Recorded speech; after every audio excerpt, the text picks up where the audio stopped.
Checking the plug before plugging it in, you're just really checking for shorts. And this is a short, okay, on an ohm meter. See, it's zero, okay? That means if I was to plug in a shorted plug into the outlet would immediately snap, pop, and the breaker would trip. So, and you'll tell because the ends will be burnt, okay? So when we check the plug, this is just from this is from a stove, countertop stove. So as you can see, it has no reading. It's not on, okay? And then what you would do when you turn it on, you'll get a reading of some sort, okay? Depending on what that reading is, generally speaking, most heater type devices, the power will be going through the heater. But in certain cases, like in the case of M50,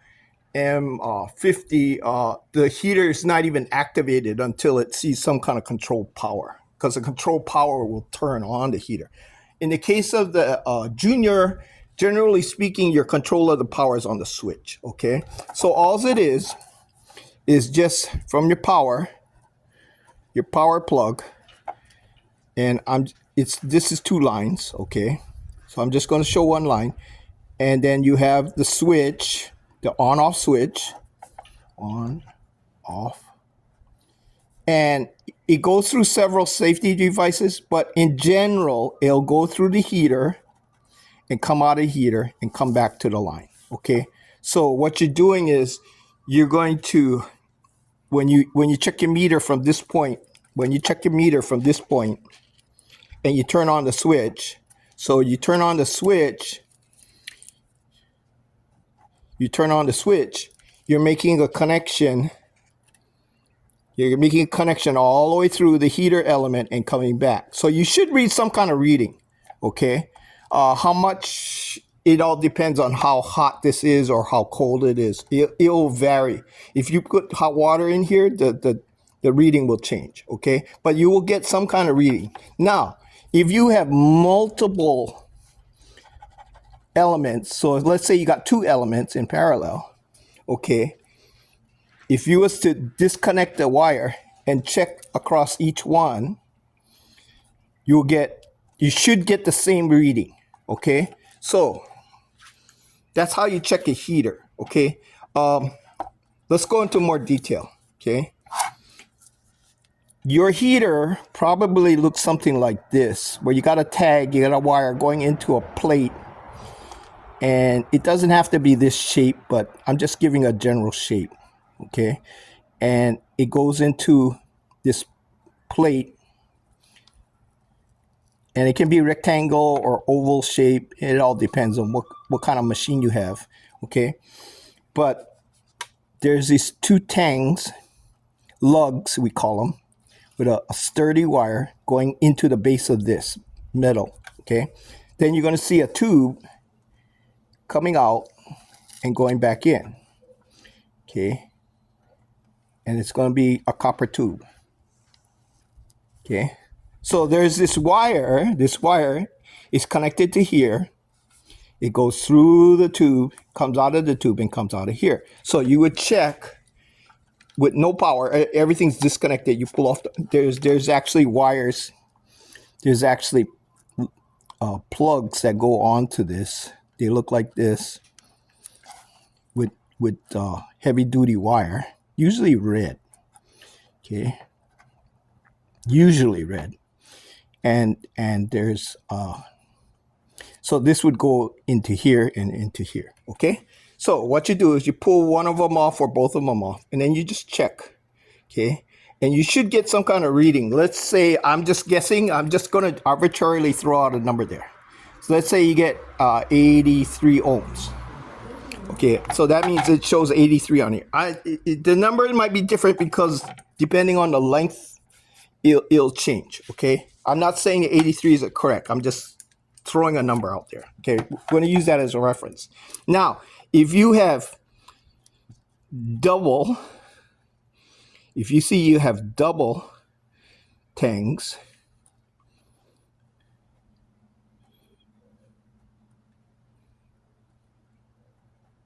that means you got 2 tubes.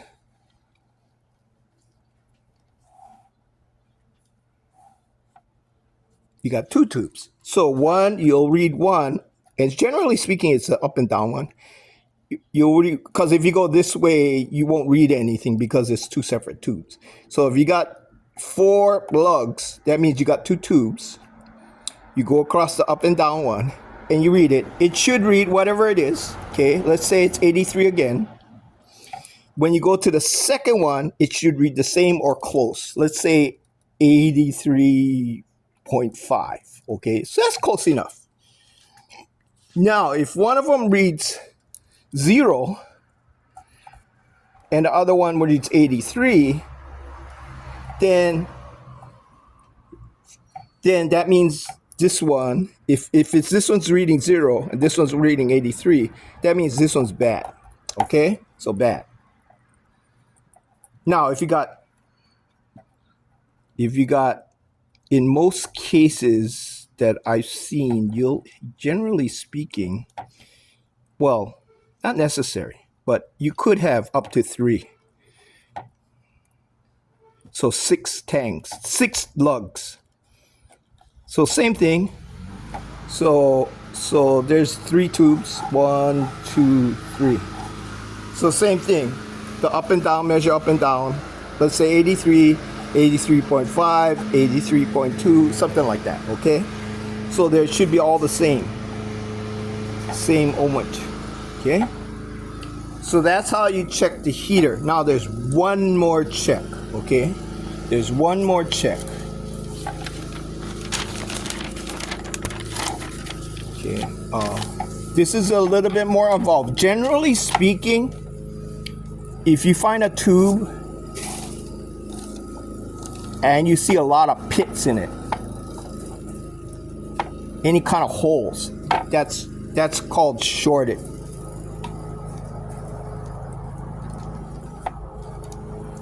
To ground.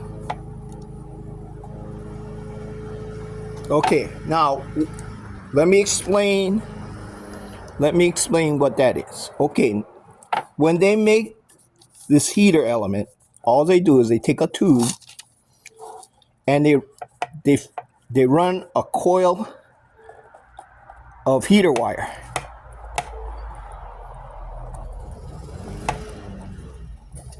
And they put it all the way through till it comes out the end, okay? So this heater wire is in here, but if it touches the case is made of copper.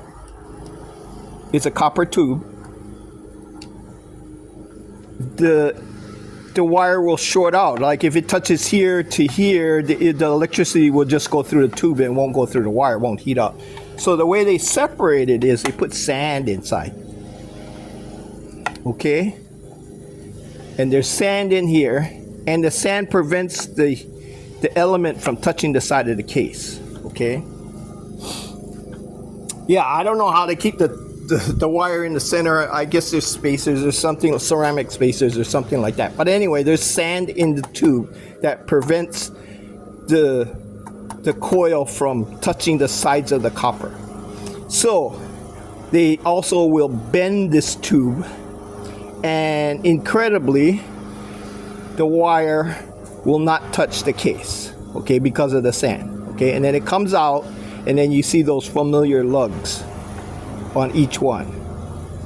So obviously, if you do a connection, if you do an ohm test, you're testing the resistance of this wire.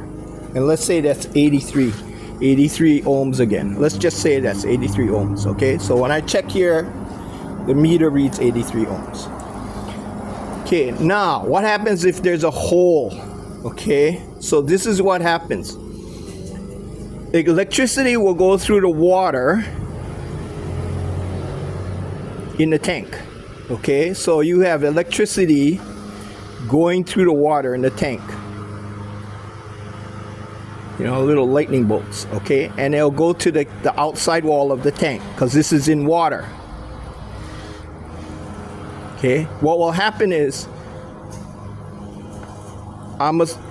generally speaking, 120 power, 120 volts AC will go through this element and go back to the power, okay? But it'll also go, if there's a hole here, the water will seep into the heater wire and touch the heater wire, and then electricity will flow from the heater wire to the tank, causing a connection.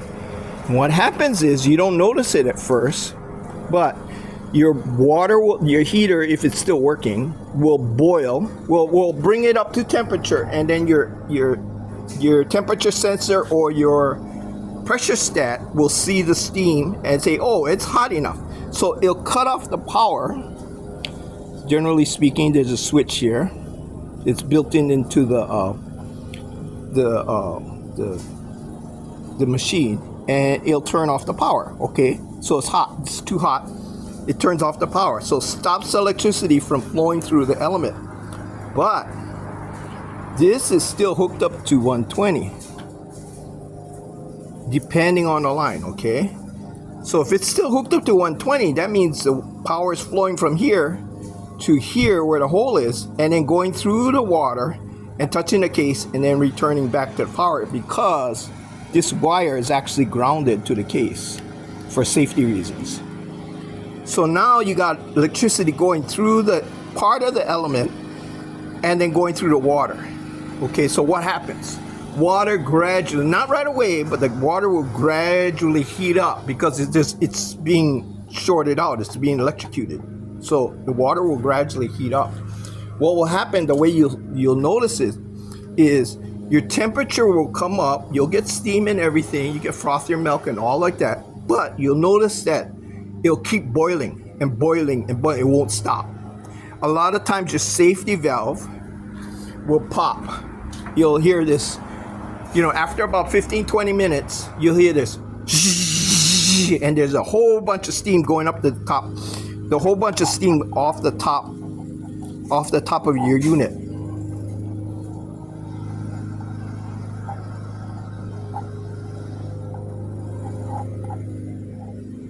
So you'll see all this steam coming up the back end of the unit, a loud noise. Oh.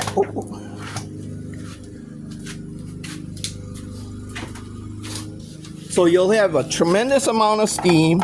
I mean, there's no way to miss it. I mean, your customers will be yelling at you, hey, fire, fire, fire. Okay, so you'll get all this steam, and then after about 2 to 3 minutes, it'll go poof, and then it'll just stop completely. And then another 15 minutes will go by, and the thing will do it again.